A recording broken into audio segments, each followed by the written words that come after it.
Hi, welcome to my channel. In this video I introduce Jung's Liber Novus by discussing his creative process.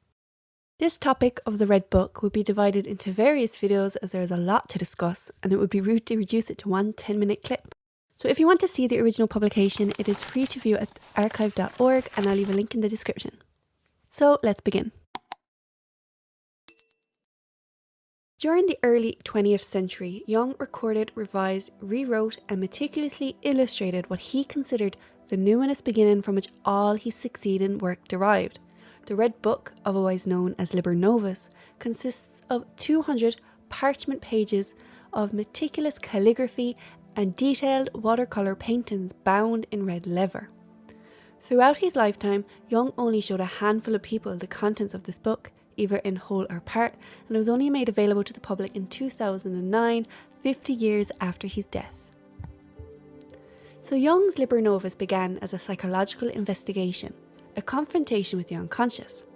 However, it is important to note that this experiment was not completely unusual, as introspection was a standard psychological tool during the time.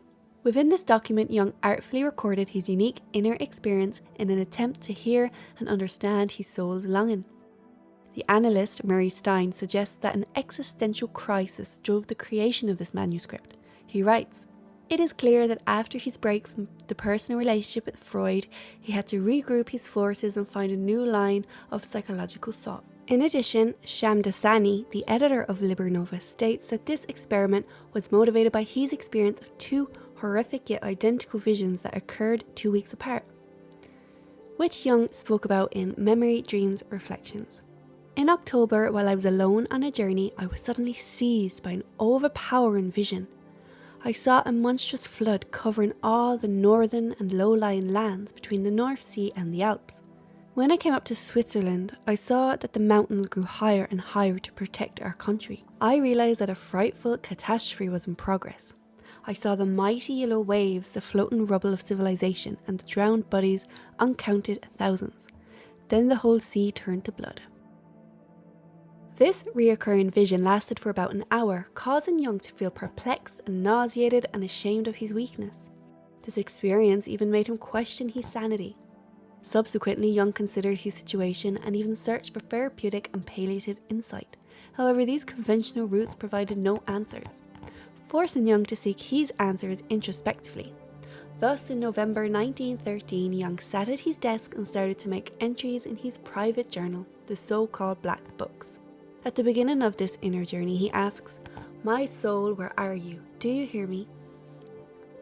However, the course before him was unknown. He had no concepts or theories to explain what he was doing, whom he was addressing, or how to proceed. Instead, he allowed his determination to just let things happen guide the way. Jung engaged with exercises to reduce critical thinking, quiet his conscious mind, and allow his unconscious to have a voice. Slowly, he began to hear a response, he explained.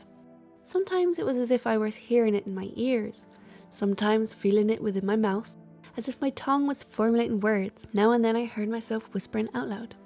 The Black Books consists of 6 sequentially dated journals, described by the Jungian analyst Lance Owens as his primary ledger of a voyage of discovery into imaginative and visionary reality. By early December, Jung discovered that the activity he was engaging with could evoke autonomous visionary scenes and dialogic interactions. He declared, "The spirit of the depths opened my eyes and I caught a glimpse of my inner things, the world of my soul." Moreover, by 1915, Jung felt the need to produce a more formal and detailed record of these inner visions. He proceeded by working for 16 years, translating the primary record of his experience from the Black Books into the much acclaimed Liber Novus. Within this manuscript-style text, Jung meticulously painted 72 images, which exist as a reflection of his inner visions initially documented in literary form. So this period of creative self-experimentation was a formative time for Jung, in which he discovered his unique voice and his true vocation. He described, "The years when I was pursuing my inner images was the most important in my life. In them, everything essential was decided." So Jung hid his creative project from the public during his lifetime. It seems that he did not think of himself as an artist, nor did he want to be viewed in that way. In Memory, Dreams, Reflections, Jung states, It is not art, on the contrary, it is nature. However, many people would disagree with this statement due to the extensive and elaborate visual material documented within Liber Novus and many other examples highlighted throughout the book, The Art of C.J. Jung.